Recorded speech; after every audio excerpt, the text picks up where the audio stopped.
بسم اللہ الرحمن الرحیم۔ السلام علیکم ورحمۃ اللہ وبرکاتہ۔ خیر خدمت تشریف فرما امیر سنی دعوت اسلامی جناب حسان فاروقی صاحب،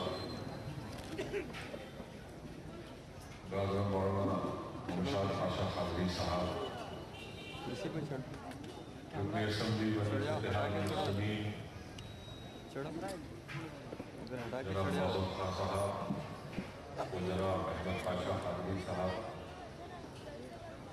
صدر معتمدین مجلس اتحاد المسلمین، بزرگان ملت، میرے نوجوان ساتھیوں، پس پردہ بیٹھ کر سننے والی میری زندار ماؤں بہنوں، عزیزان ملت، ماہ ربیع الاول کی بہت بڑی فضیلت ہے اور علماء کرام نے یہ تصریح فرمائی کہ اس ماہ مبارک کا مرتبہ ماہ رمضان سے بڑھ کر ہے،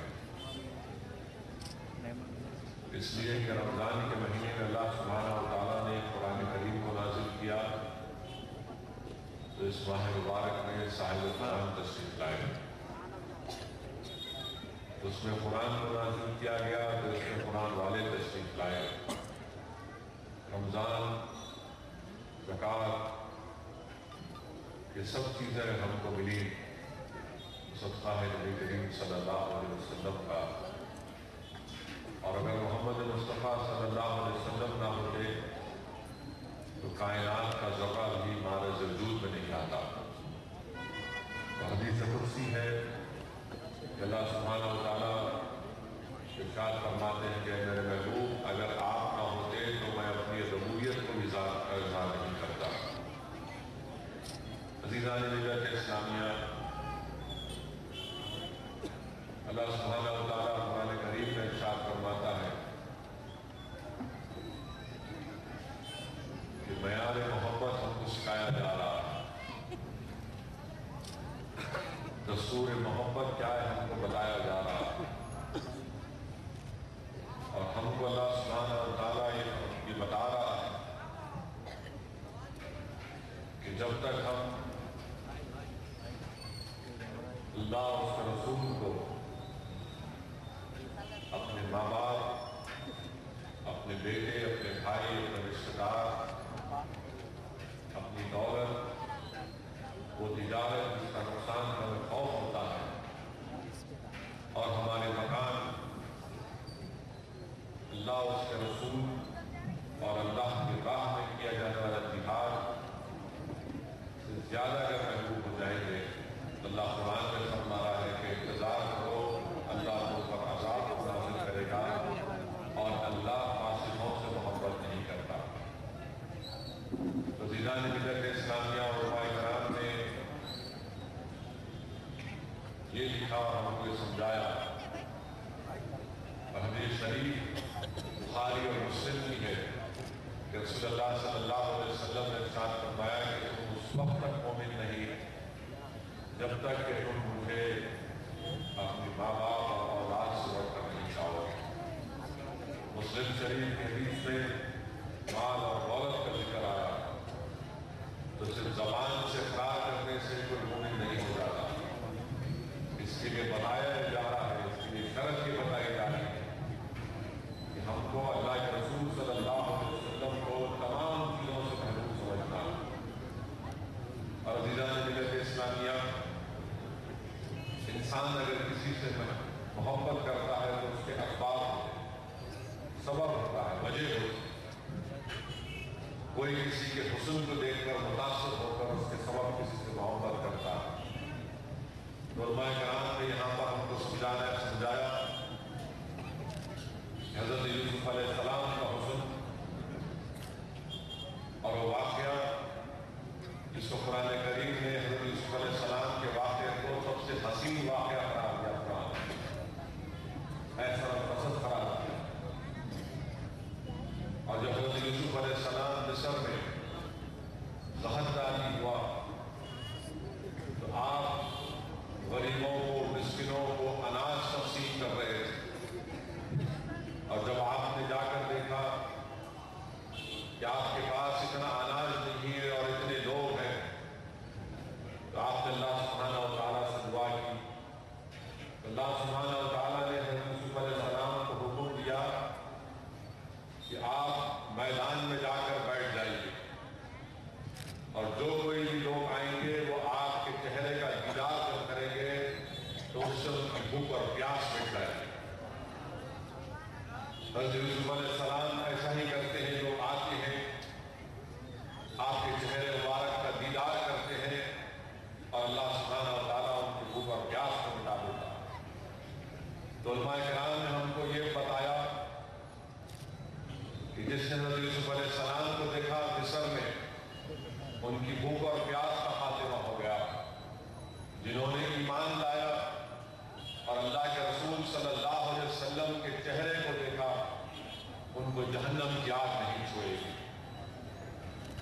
اور عزیزان ملت اسلامیہ، تو اگر آپ شاہ عبدالرحیم رحمۃ اللہ علیہ کے اس واقعے کو یاد کریں گے کہ شاہ عبدالرحیم رحمۃ اللہ علیہ شاہ ولی اللہ محدث دہلوی کے والد، آپ نے اللہ کے رسول صلی اللہ علیہ وسلم کو خواب میں دیکھا اور عرض کیا، یا رسول اللہ صلی اللہ علیہ وسلم، حضرت موسیٰ علیہ السلام نے جب تجلی کو دیکھا اللہ تو آپ لوگوں سے حجاب کرنے لگے۔ حضرت موسیٰ علیہ السلام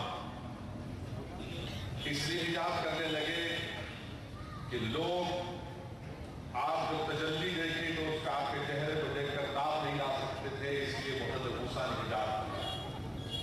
شاہ عبدالرحیم رحمۃ اللہ علیہ عرض کرتے، یا رسول اللہ صلی اللہ علیہ وسلم، آپ نے تو سب کچھ دیکھ لیا، آپ نے تو سب کچھ دیکھ لیا، مگر آپ حضرت موسیٰ کی طرح کیوں نہیں کرتے؟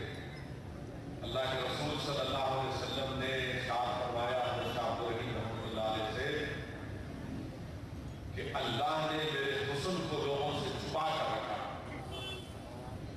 اللہ نے میرے حسن کو لوگوں سے چھپا کے رکھا، اور جب حضرت موسیٰ نے دیکھا تو اللہ جلال میں تھا، اس لیے وہ جلالی ہو گیا، اور جب میں نے دیکھا تو اللہ جمال میں تھا، میں جمالی ہو گیا۔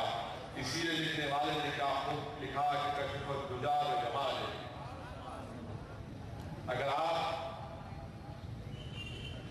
قرآن کے مشہور تفسیر کا مطالعہ کریں گے، تفسیر مظہری کا مطالعہ کریں گے، جس میں حضرت نے لکھا کہ جس گلی سے حضرت یوسف علیہ السلام گزرتے تھے وہ گلی روشن ہو جاتی تھی، وہ گلی میں ایسا دکھتا تھا کہ نور آ گیا۔ اور پھر آپ لکھتے ہیں کہ اللہ کے رسول صلی اللہ علیہ وسلم کے جو صحابہ دیکھتے تھے ایسا نظر آتا تھا کہ چاند میں چہرا ہوا۔ اور پھر آپ یہ بھی لکھتے ہیں اپنی اس تفسیر میں کہ حسن یوسف کو دیکھ کر انگلیاں کٹ گئیں، اور انگلی کو دیکھ کر رسول اللہ صلی اللہ علیہ وسلم کی انگلی کو دیکھ کر چاند کے دو ٹکڑے ہو گئے۔ عزیزان ملت اسلامیہ، کوئی کسی کے سخاوت کو دیکھ کر محبت کرتا، یہ بہت بڑا سخی ہے، اسی لیے میں اس سے محبت کرتا ہوں۔ واقعات میں آیا کہ اللہ کے رسول صلی اللہ علیہ وسلم کے پاس ایک صحابی رسول آئے اور آ کر عرض کیا کہ رسول اللہ صلی اللہ علیہ وسلم، حضرت جابر رضی اللہ تعالیٰ کہ میرے والد کے انتقال کے بعد بہت بڑا قرض مجھ پر ہے، اور میرے کھجور کے جو درخت ہے اس پہ اتنا کھجور نہیں نکلا کہ میں قرضداروں کو اپنے والد کا قرض ادا کر سکوں، اور اگر ادا بھی کر دوں تو میرے پاس کچھ نہیں رہے گا سال بھر میرے گھر کے لیے۔ اللہ کے رسول صلی اللہ علیہ وسلم کے پاس جا کر عرض کرتے ہیں، رسول اللہ صلی اللہ علیہ وسلم حضرت جابر کے باغ کو آتے ہیں اور حکم فرماتے ہیں کہ تمہارے باغ کا سب سے بہترین کھجور میرے سامنے رکھو، اور اس کے بعد رسول اللہ صلی اللہ علیہ وسلم حکم فرماتے ہیں کہ جتنے تمہارے قرضدار ہیں ان سب کو بلاؤ، اور پھر ان سے کہتے ہیں کہ تمہارا جتنا قرضہ ہے اتنا اٹھا دو۔ وہ سب اپنا اپنا حصہ لے کر جاتے ہیں۔ حضرت جابر رضی اللہ تعالیٰ عنہ حیران رہتے ہیں کہ پورا قرضہ بھی ادا ہو گیا اور کھجوروں میں کمی نہیں آئی۔ عزیزان ملت، کوئی کسی کے کمال کو دیکھ کر محبت کرتا ہے، کوئی کسی کے کمال کو دیکھ کر محبت کرتا ہے۔ حدیث شریف میں آیا کہ سردی کے موسم میں حضرت بلال رضی اللہ تعالیٰ عنہ نے نماز فجر دی، اذان دی، رسول اللہ صلی اللہ علیہ وسلم تشریف لائے، اللہ کے رسول صلی اللہ علیہ وسلم نے دریافت کیا کہ بلال کہاں ہیں لوگ، کیوں نہیں آئے مسجد میں؟ حضرت بلال نے عرض کیا، یا رسول اللہ صلی اللہ علیہ وسلم سردی بہت ہے اس لیے نہیں آئے۔ رسول اللہ صلی اللہ علیہ وسلم نے ہاتھ اٹھا کر اللہ سے دعا کی کہ یا اللہ تو اس سردی کو گرمی میں تبدیل کر دے. اور دیکھتے ہی دیکھتے صحابہ کرام مسجد میں آئے. حضرت بلال کے الفاظ حدیث شریف میں لکھے گئے کہ نماز فجر کے بعد اتنی گرمی ہو رہی تھی کہ صحابہ کرام پنکھا کر رہے تھے. یہ کمال ہے. پھر حدیث شریف میں آیا کہ فتح مکہ کے بعد اللہ کے رسول صلی اللہ علیہ وسلم ایک گھر میں داخل ہوئے. حدیث شریف کے الفاظ ہیں کہ چہرے مبارک 14ویں کی چاند کی طرح دکھائی دے رہا ہے. اور کسی نے آ کر رسول اللہ صلی اللہ علیہ وسلم سے سامنے بتایا کہ یہ جو چھوٹا بچہ ہے یہ بات نہیں کرتا، چند مہینے کا اللہ کے رسول صلی اللہ علیہ وسلم چند سال کا ہے. اللہ کے رسول صلی اللہ علیہ وسلم نے اس بچے کی طرف دیکھ کر ارشاد فرمایا کہ بتاؤ میں کون ہوں. تو بچہ پکار کر کہنے لگا کہ آپ اللہ کے رسول صلی اللہ علیہ وسلم. پھر رسول اللہ صلی اللہ علیہ وسلم کی تشریف لے جانے کے بعد وہ کبھی نہیں بات کیا حتیٰ کہ اپنی حالت جوانی میں آ گیا اور دوبارہ اللہ کے رسول صلی اللہ علیہ وسلم کے سامنے آیا. پھر اللہ کے رسول صلی اللہ علیہ وسلم نے پوچھا بتا میں کون ہوں. تو پھر اپنی زبان سے عرض کیا کہ آپ اللہ کے رسول صلی اللہ علیہ وسلم. عزیزان ملت کمال یہ ہے کہ گونگے کو زبان آ گئی اور کمال یہ ہے کہ اللہ کے رسول صلی اللہ علیہ وسلم کے ہاتھ میں کنکریاں ہیں اور وہ کلمہ پڑھ رہی ہے. اللہ کے رسول صلی اللہ علیہ وسلم نے ان کنکریوں کو صدیق اکبر کے حوالے کیا. صدیق اکبر سن رہے ہیں کہ وہ کلمہ پڑھ رہے ہیں. صدیق اکبر نے فاروق اعظم کو کنکریاں دی، وہ کنکریاں کلمہ پڑھ رہی ہیں. فاروق اعظم نے عثمان غنی ذوالنورین کو کنکریاں دی، وہ کنکریاں کلمہ پڑھ رہی ہیں. حضرت عثمان غنی نے شیر خدا امیر المومنین حضرت علی کو دی، حضرت علی نے سنا وہ کنکریاں لا الہ الا اللہ محمد رسول اللہ پڑھ رہی. یہ کمال ہے. کمال یہ ہے کہ فتح خیبر کے بعد رسول اللہ صلی اللہ علیہ وسلم کسی دعوت میں جاتے ہیں. اب جب گوشت پیش کیا جاتا ہے دسترخوان پر، صحابہ کا ادب یہ تھا کہ جب تک رسول اللہ صلی اللہ علیہ وسلم دسترخوان پر کھانا شروع نہیں کرتے وہ کبھی شروع نہیں کرتے. رحمت اللہ علیہ صلی اللہ علیہ وسلم نے گوشت کو چکھا اور صحابہ کرام کو فرمایا کہ اس میں زہر.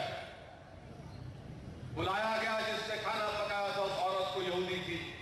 اس سے پوچھا گیا کیا تم نے زہر ڈالا؟ تو اس نے کہا کہ ہاں. کیوں ڈالا؟ تو اس نے کہا کہ میں نے اس لیے ڈالا کہ اگر آپ اللہ کے سچے رسول ہیں تو اللہ آپ کو آگاہ کر دے گا، ورنہ آپ کا خاتمہ ہو جائے گا، ہم آپ سے چھٹکارا پا لیں گے. رسول اللہ صلی اللہ علیہ وسلم نے اس یہودی عورت کو معاف کیا. یہ کمال ہے. عزیزان ملت اسلامیہ، امام احمد بن حنبل اپنی کتاب میں لکھ رہے حدیث شریف کو کہ اللہ کے رسول صلی اللہ علیہ وسلم دعوت کے لیے جاتے ہیں. جب دسترخوان پر گوشت پیش کیا جاتا ہے تو رسول اللہ صلی اللہ علیہ وسلم فرماتے ہیں کہ یہ جو تم نے بکری کو ذبح کیا اس کے مالک کے بغیر اجازت کے تم نے ذبح کیا. جو لوگ دعوت دیے کہتے ہیں یا رسول اللہ صحیح ہے، مگر یہ ساتھ جو وقاص سے ہمارے ایسے تعلقات ہیں کہ ہم کو اجازت دینے کی ضرورت نہیں ہے. رسول اللہ صلی اللہ علیہ وسلم انکار کرتے اور نہیں کھاتے. یہ کمال ہے میرے آقا محمد مصطفیٰ صلی اللہ علیہ وسلم کا. عزیزان ملت، آپ اور ہمارا کام یہ ہے کہ جن کے اشاروں پر چاند کے 2 ٹکڑے ہو گئے، جن کے حکم پر سورج پلٹ کر آ گیا، جنہوں نے مسجد نبوی میں بیٹھ کر ہاتھ بڑھایا تو جنت کے انگور کے گلچے سامنے آ گئے. عزیزان ملت اسلامیہ، ہم پر قرآن اور حدیث کی روشنی میں ضروری ہے کہ ہم اللہ کے رسول صلی اللہ علیہ وسلم کو تمام چیزوں سے بڑھ کر محبوب سمجھیں. اسی لیے کہ پیمان محبت اور یہ تمام چیزوں کو کیا دعوت فکر دے رہی ہے کہ رسول اللہ صلی اللہ علیہ وسلم سے بے پناہ محبت کرنا، اپنے مال سے، اپنے باپ سے، اپنی ماں سے، اپنی اولاد سے بڑھ، صرف زبانی اقرار تاریخ اسلام کا اگر آپ مطالعہ کریں گے تو صحابہ کرام نے رسول اللہ صلی اللہ علیہ وسلم سے محبت کے کیسے کیسے مظاہرے پیش کیے۔ حضرت انس بن مالک رضی اللہ تعالیٰ عنہ اپنے چچا جن کے نام سے آپ کا نام رکھا گیا تھا، حضرت انس، جن کے چچا کا نام بھی حضرت انس، وہ جنگ بدر میں شریک نہیں ہو سکے تو آپ کو بڑا رنج تھا اور آپ نے وعدہ کیا تھا کہ جب کبھی بھی دوسرا غزوہ ہوگا میں اس میں شرکت کروں گا۔ جنگ احد میں آپ کو موقع ملا۔ حضرت انس لکھتے ہیں، فرماتے ہیں کہ میرے چچا حضرت انس پر 80 تلواروں کے مار سے جسم کو، 80 تلواروں کے نیزے کے مار سے۔ آپ کی پھوپھی آ کر انگلیوں کو دیکھ کر پہچان کر کہتی ہے کہ ہاں یہ میرا بھائی۔ سارا جسم ٹھنڈی ہو گیا تھا۔ واقعات میں آیا کہ جب آپ کے جسم میں چند سانسیں تھیں، ایک صحابی رسول صلی اللہ علیہ وسلم سامنے تھے، حضرت انس پکار کر کہتے ہیں، مسکرا کر کہتے ہیں کہ بڑی بہترین خوشبو جنت سے آ رہی ہے اور احد سے مجھے جنت کی خوشبو آ رہی ہے۔ عزیزان ملت اسلامیہ، یہ قربانی کے مظاہرے آج ضرورت اس بات کی ہے کہ ہم وہی قربانیوں کے مظاہرے پیش کریں۔ اگر ہم اللہ کے رسول صلی اللہ علیہ وسلم سے بے پناہ محبت کرتے ہیں تو یہ ضروری ہے میرے عزیز دوستو، جیسا کہ ابھی ممتاز پاشا نے اپنی کتاب میں ذکر کیا کہ آج اس جلسے سے ہم کیا پیغام لے کر جائیں گے، کیا ہم اپنی زندگیوں میں انقلابی تبدیلی پیدا کریں گے یا نہیں کریں گے۔